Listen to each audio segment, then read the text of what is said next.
Angel Vados iniligtas si Goku. Odiso papahirapan ang lahat ng God of Destruction. Ngayon nga ay pag-uusapan natin ang Chapter 25 ng Dragon Ball Hawkeye. Bago nga tayo magsimula ay mag-recap na nga muna tayo. Sa last chapter nga ay ating nasaksihan ang pagkatalo ni Demon Goku laban dito kay Odiso. Tinamaan nga siya dito ng atake ni Odiso na nagmula sa likod nito dahilan kaya nga ito ay nakatanggap ng grabing damage. Dito na nga papasok ang chapter 25 ng Dragon Ball Hawkeye na pinamagatan The Bitter Defeat.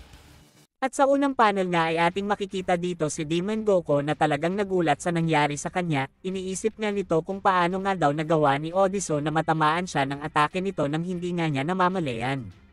Salita nga dito si Odiso at sinabi nito na sa tingin daw ba nitong si Demon Goku na walang dahilan kung para saan ang mga bato na yan habang tayo ay nagpapalitan ng mga malalakas na pag-atake. Syempre hindi. Ikaw ay naging confident sa pagpapalakas ng iyong upper hand at kinalimutan mo na natignan ang nasa paligid mo. Habang nakikipagpalitan ako sa iyo ng mga pag-atake ay ginamit ko ang aking magic para imanipula ang isang malaking bato na nakaharang sa ating dito at ginawa ko itong isang matalas na bagay. After nito ay naghintay ako ng tamang oras, dagdag pang sabi dito ni Odiso na naiisip mo na ang final na atake mo na yon ay tatama sa akin, kasi nga alam mo na hindi ko kayang madepensahan ang sarili ko dahil nga na-injured ang aking kabilang braso. Dahil sa pagkakataon na yon ay nagmadali ka at naibaba mo ang defense mo, at yon ang tamang oras para sa akin. Kaya ngayon ay tatapusin ko na ang laban na ito. Sa moment na ito ay gumamit na nga si Odiso ng Incineration Fist nito para nga tapusin na si Demon Goku. At wala pa ng ilang segundo ay rekta na ngang inatake ni Odiso itong si Demon Goku na talagang nagpagulat sa lahat ng God of Destruction ng bawat universe. Dito nga ay talagang wala na ngang nagawa ang ating bida. Salita nga dito si Odiso at sinabi nito na alam mo, sa mga moment na ito ay inilagay mo ako sa napakahirap na sitwasyon, at kung nagbigay ka lang ng atensyon sa paligid mo ay magagawa mo sana akong matalo. Pero sa kasamaang palad, ang pagnanais mong matalo ako ang nagpabulag sa'yo, at ito na ang pagkatalo mo. Ang pagkauhaw mo sa destruction ay ang nagresulta ng pagkasira mo. At sa point na ito ay hinugot na nga ni Odiso ang kamay niya na tumago sa sikmura nitong si Demon Goku.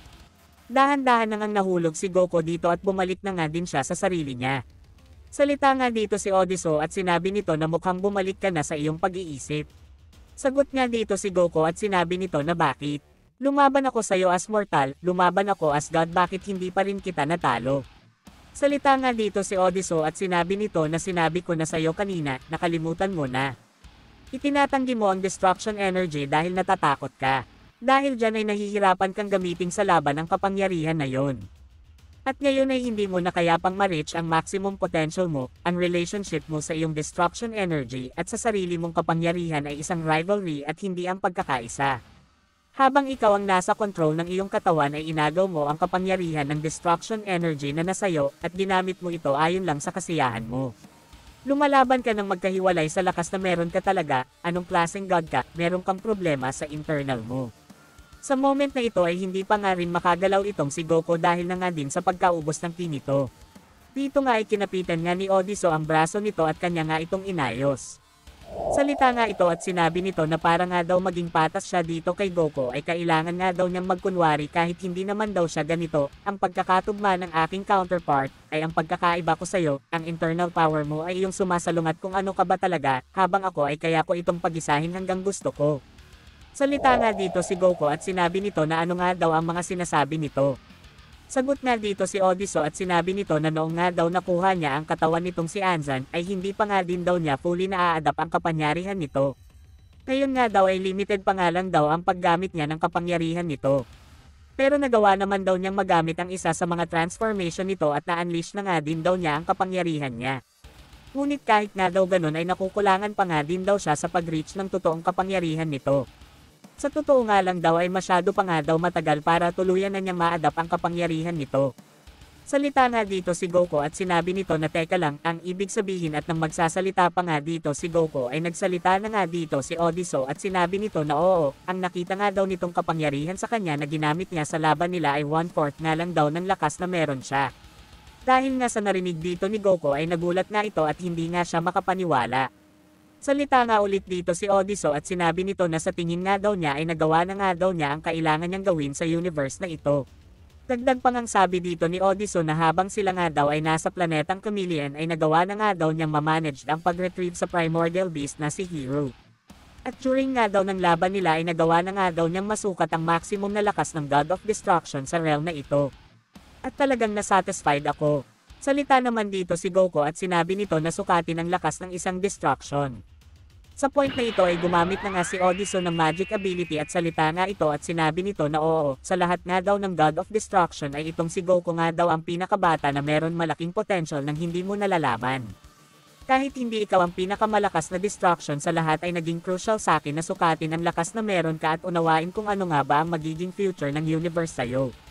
Pero dahil nga sa injuries na meron ka ay malapit na ang iyong katapusan, hindi naman ito magiging masakit dahil nga tatapusin na kita sa madaling oras. Sa moment na ito ay nagpalabas na nga si Odison ng Lightning Spear upang pangtapos dito kay Goku. Salita nga ulit si Odison at sinabi nito na dahil nga daw sa mga na-discover niya ay nalaman nga daw niya na ang mortal at limitasyon nitong si Goku ay hindi nga daw ito magiging threat sa magiging plano nila. Dahil nga daw mahina na itong si Goku sa mga oras na ito ay nakakatiyak nga daw siya na magagawa na nga niyang matapos itong si Goku sa gagawin niyang pag-atake. At sa point na ito ay binato na nga ni Odison ang Lightning Spear niya na rektang tatama dito kay Goku. Salita naman dito si Goku at sinabi nito na hindi na nga daw niya magagamit ang instant teleportation niya kaya maaring ito na nga daw talaga ang katapusan niya at nang tatama na nga ito kay Goku ay mabilis namang dumating dito si Angel Battles para nga iligtas itong si Goku. Gumamit nga ito ng barrier technique. Nagulat nga dito si Odison at sinabi nito na dapat nga daw ay wala dito ang mga angel. Nakita nga dito ni Odison si Lia at nalaman niya na ito nga daw ang nagdala dito kay Angel Battles. Salita pa nga dito si Odison at sinabi nito na ano na nga daw ang balak nitong gawin ngayon. Hindi nga nito kayang makipaglaban sa kanya dahil nga daw sa batas na sinusunod ng mga ito.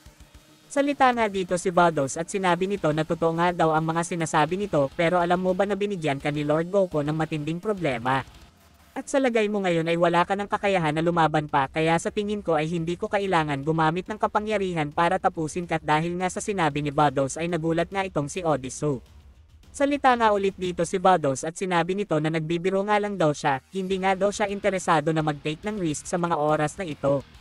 Sinabi na nga daw lahat ni Lia sa kanya ang mga nangyayari dito kaya hanggang nasa loob nga daw si Lia at Goku ng shield na ito ay hindi nga daw magagawa ni Odison na tamaan ito ng mga pag-atake. Sa madaling salita nga daw ay tapos na nga daw ang masasayang araw nito. Salita naman dito si Odison at sinabi nito na napakatalino nga daw ng mga angels pero ayos nga lang daw, hindi na nga daw niya kukuhain ang buhay nitong si Goku sa mga oras na ito at hindi naman daw ito problema, hindi nga daw nito mababago ang mga plano nila at sa katunayan nga daw ay gagamitin nga daw nila si Goku bilang isang advantage. Dagdag pa ngang sabi dito ni Odison na sabihin nga daw ng mga ito sa lahat ng God of Destruction ng bawat universe at mortal na after nga daw ng 6 months ay darating sila para nga daw umatake. Wawasakin nga daw nila ang 12 universe ng nasa realm ni Zeno kaya maghanda na nga daw ang mga ito sa massacre na magaganap sa realm na ito. Salita naman dito si Lia at sinabi nito na ano nga daw ang balak ng mga ito at ano nga daw ang plano ng mga ito. Sagot naman dito si Odison at sinabi nito na hindi na nga daw siya magtatagal at aalis na nga din daw siya, malalaman din naman daw ng mga ito ang sinasabi niya. Salita nga dito si Goku at sinabi nito na tatalunan nga daw niya itong si Odison bagay maglaban ulit sila nito. At dito nga ay umalis na nga itong si Odison. Dito na nga natapos ang chapter na ito. Like and share guys for more videos like this.